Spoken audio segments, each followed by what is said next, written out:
I can't be sure it's Amara's. These crosses are nameless. How will we ever know who is buried here? There are no names. We were worth nothing in death, as in life. If there was someone out there who cared for you, well, perhaps. I had Mom. Let's go and wait for her. She'll come and get us. She promised.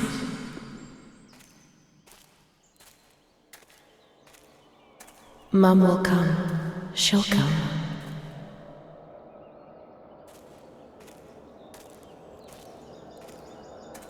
She promised, and she'll come to get us.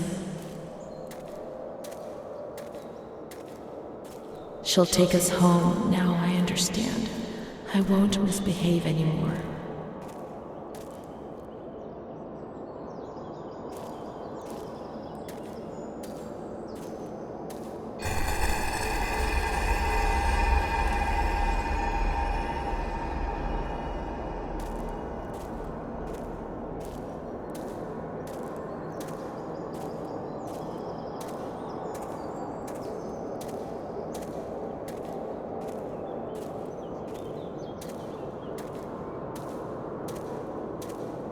I won't misbehave again, Mom. Please don't leave me here.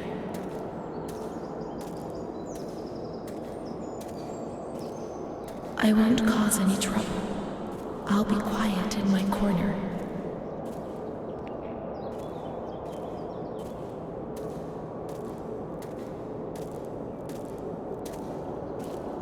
How I miss that dark corner where I used to spend whole days.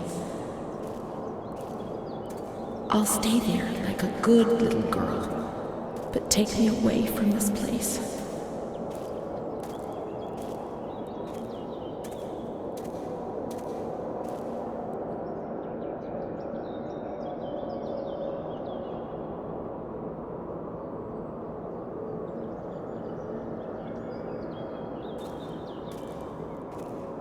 I must always concentrate on nothingness.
Otherwise, I get confused and I'm afraid I won't be able to find my way back.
Any thoughts upset me so violently, and I can't handle them.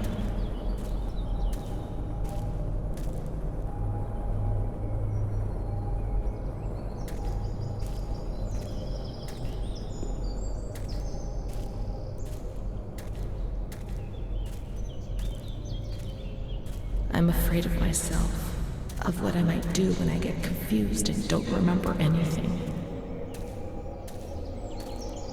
There are some wounds I'm not aware of.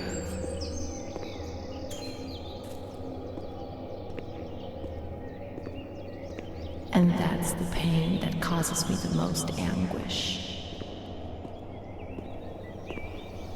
I only wish I could hide away in the shell, in my little corner. See no more, hear no more, no longer exist. Take me away, Mom, I beg you.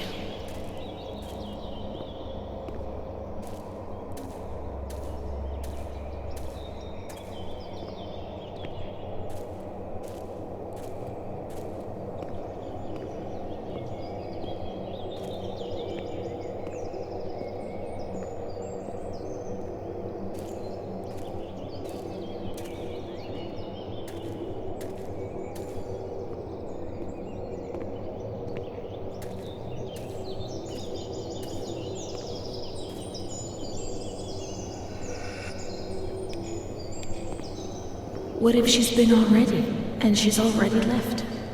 Let's check in reception.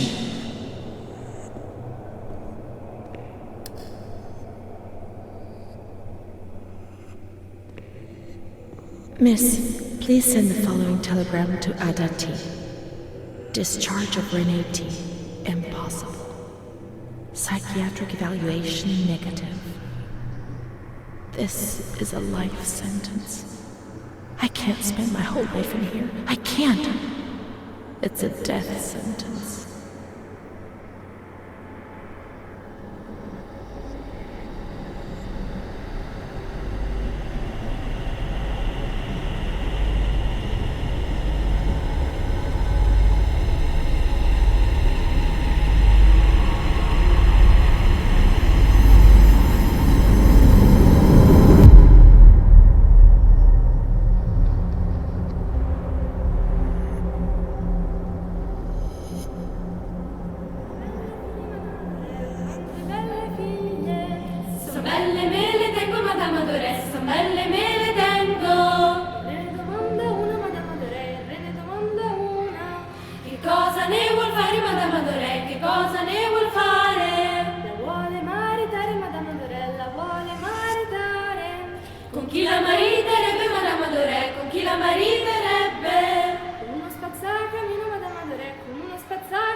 Uscite dal mio castello, Madame Adoré, uscite dal mio castello. Quante belle figlie, Madame Adoré, quante belle figlie. Quante belle figlie, Madame Adoré, quante belle figlie. Sono belle mele, Madame Adoré, sono belle mele, tengo. Nel mondo, Madame Adoré, nel mondo una. Cosa ne vuoi fare, Madame Adoré,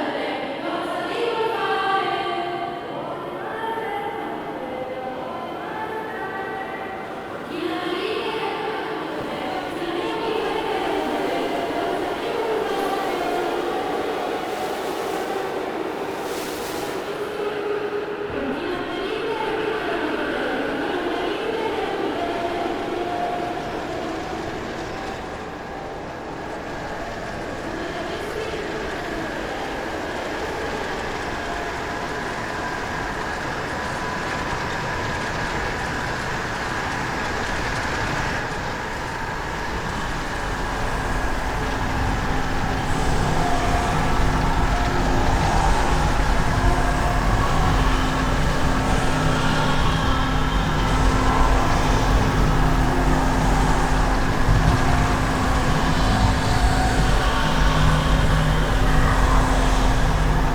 We learn so many things at school, and so we have to attend. How would we get on if we didn't? do a lot of bad things. I don't tell anyone, but Mom knows just the same.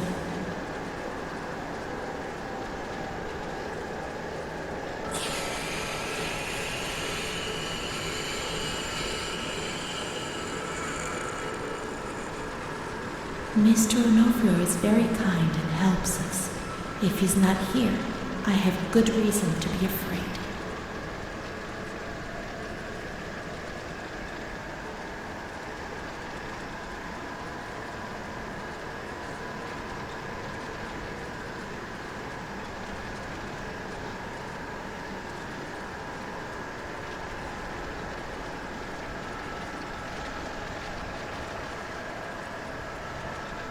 My schoolmates, when the light's there.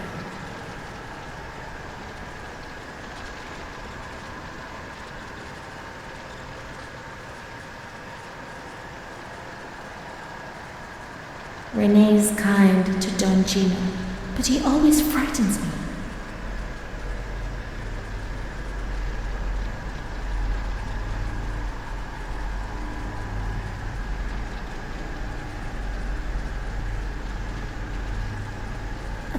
Goes into my mouth and eats me from inside. At least you can't see what's happening.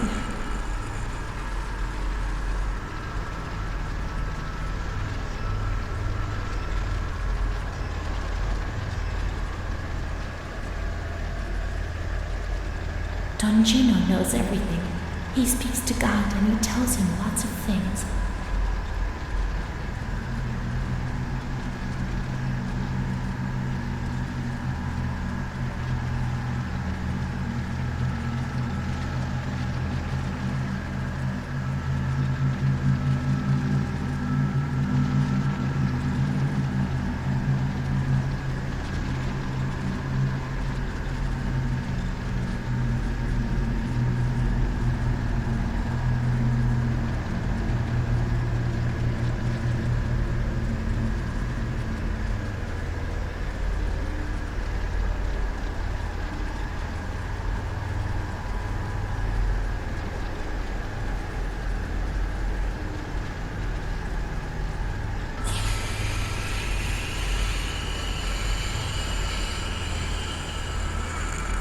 I'm not like the others, Mom. Why not?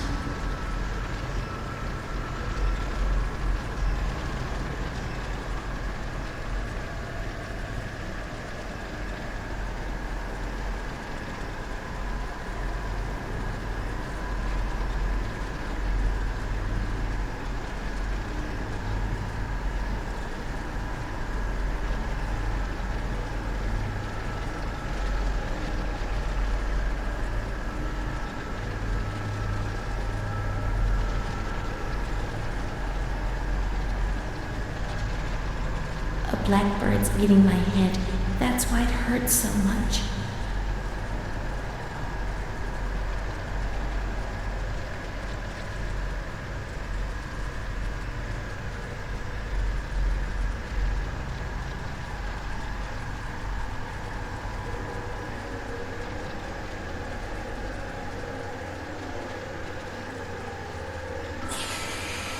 My baby Charlotte is so beautiful, and she's so good. But Renée isn't.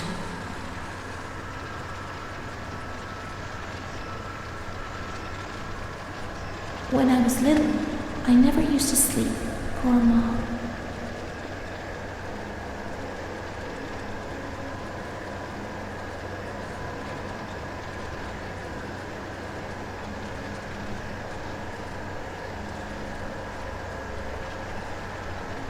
When I was small, I never used to eat. Poor Mother.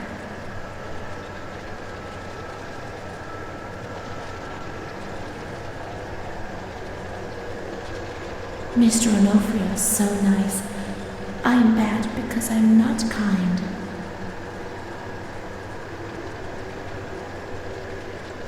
Mom always has to work because it's so cold in winter.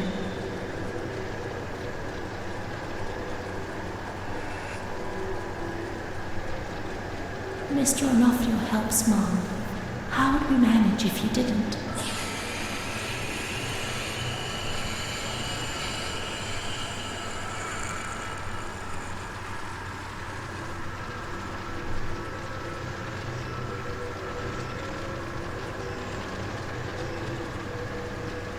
There are a lot of them. They want to hurt me. They fly. Even Charlotte can't help me.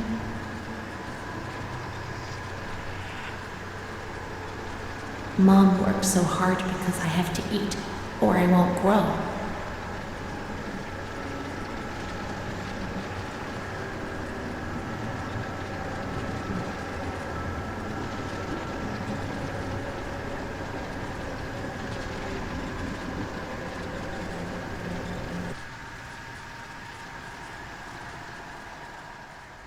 What's happened? What is this place? Maybe I'm dead. I can't see any light. Maybe I am dead. I can't get up. What's going on? What's happening to me? There's no one here, but these noises. God, my head is killing me. I can't keep my eyes open.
May 4th, 1942. The patient had previously expressed suicidal feelings, but never acted on them. Yesterday, she injured herself badly, stabbing herself in the stomach with sharp-pointed scissors. Sedated, restrained, and transferred to an isolation cell.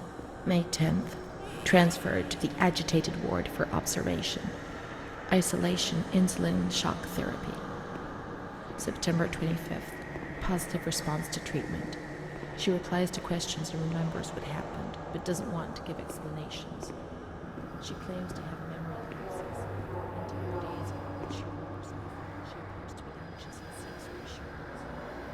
She fears she has done monstrous things in the blank periods for which she has no memory.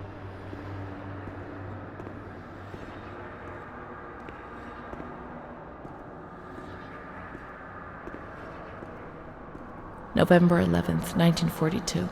The patient speaks very little, refuses food, force-fed with nasal cannula. February 2nd, 1943. The lack of kerosene for heating and the food shortage is claiming many victims in the institution. War spares nobody, not even these alienated creatures. Despite her young age, this patient has fallen ill owing to the cold and malnutrition.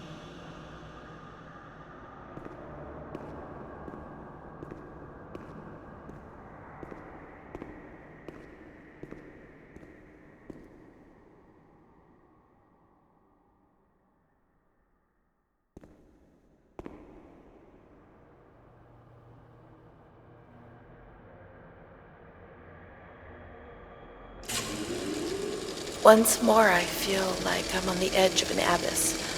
What a horrible feeling. My paranoia is hammering at the gates. Everything is exploding, and in the end, I know they will enter and destroy me in a matter of seconds. I won't be here for much longer, but in my personal hell, consumed by fear, which will be directed violently outwards. When you're not well, I mean, in your head, when you're crazy. I mean, what else am I? Well, that's that. I can't speak or move anymore. I find it hard to swallow. I can't eat. Then it passes. I feel better. Like now, perhaps. Then the anxiety returns and I can't sleep. I can't stop the intrusive thoughts, one after the other, relentlessly. I suffer from memory lapses. Yes, there are periods I don't remember anything about, and I don't know what it means. It first started when I was with my fiancé, and Bruna was there. They said I did certain things.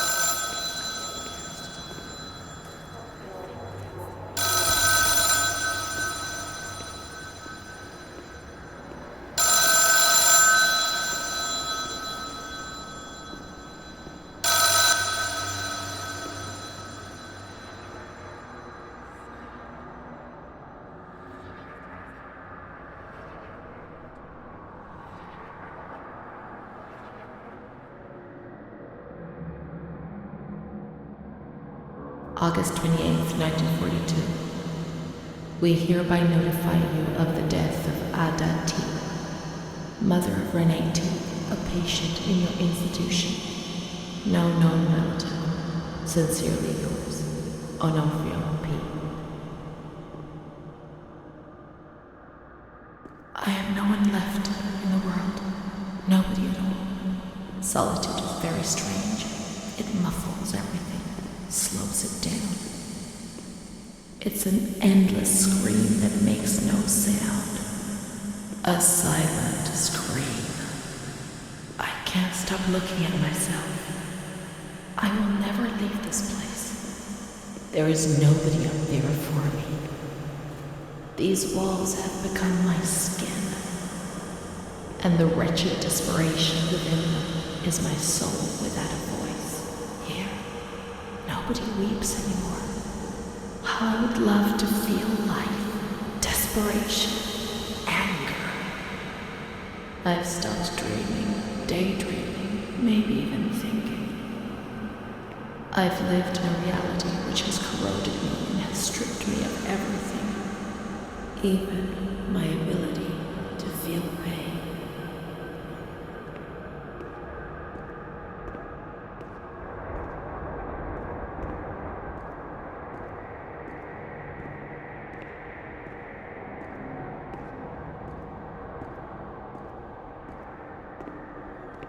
May 5th, 1943.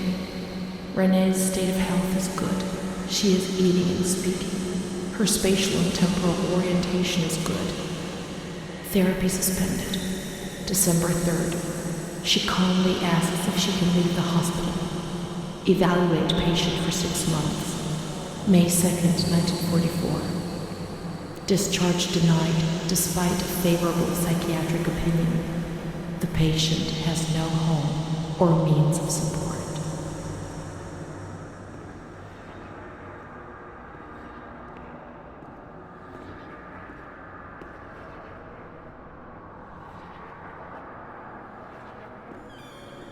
May 4th. The reasons why discharge is impossible are explained, and this is how Renée learns of her mother's death 2 years after the fact.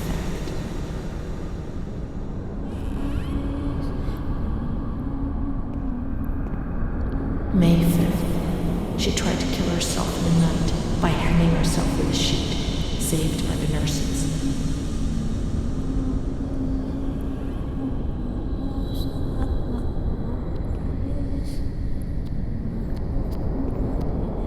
Restrained to her bed, she once more tried to kill herself by suffocation. The decision has been taken to perform a transorbital lobotomy.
10th of June, 1944. Operation successful. Patient tranquil and collaborative. Motor coordination capacity reduced, but she's improving. Transferred to the tranquil department in the care of Dr. B. 25th of October. Continues to talk about Amara and her doll, Charlotte. The disturbances of motor capacity show slight signs of improvement. Difficulty walking, not capable of riding, and the nurses report that they have to help her dress, wash, and feed herself.